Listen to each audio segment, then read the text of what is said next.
qayb ka ahay gabdhaha uu tababarkan u socdo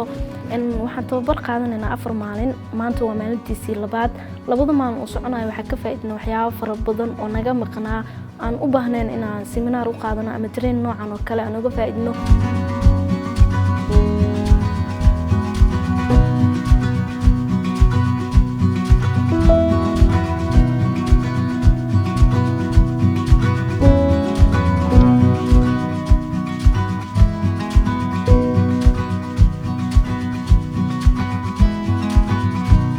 waxaan ugu cusbayd oo tababarkan aad ugu faa'iidnay ay kamid tahay sida loo sameeyo sheekooyinka iyo xirmo wareedka waxa la leeyahay inta badan saxaafada gaabis badan ay ka jirto sida la og yahay wariyaasha inta badan ma sameeyaan sheekooyinka waxaan noqon doonaa gabdhaha tababarkan qaadanay oo ani kamid ahay oo hadana gobolka sii socdo inaan gabdhihii ka soo tagay aan si fiican ugu faa'iideyn doono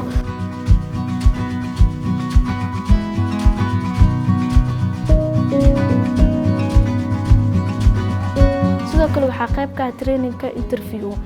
waxa jira interview basic ah oo dhamaanteen aan wada naqaano isla markaana aan wada qaadno balse mid kana la baray oo ka duwan kii hore wuxuu ahaa mid advanced ah oo horumarsan oo waxyaabo fara badan aan aqoonin ama maskaxdeena ku jirin inaan ka faa'iidnay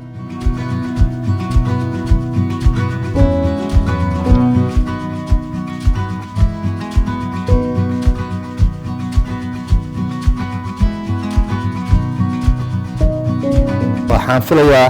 in ay noqon doonaan duruus mustaqbalka xirfadiina aad u kabcin doonta waxaan kaloo rabi lahay inaan intaas kaliya ku simanin intaan la tusay waxa waaye wax yar oo tusaale ah laakiin maaragtay aqoonta aad kordhisaan saaxiibadiina kaleeto oo stationadeeda kala shaqeeya oo aan fursadaan oo kale helin maaragtay inaad aad uga faa'iideysaan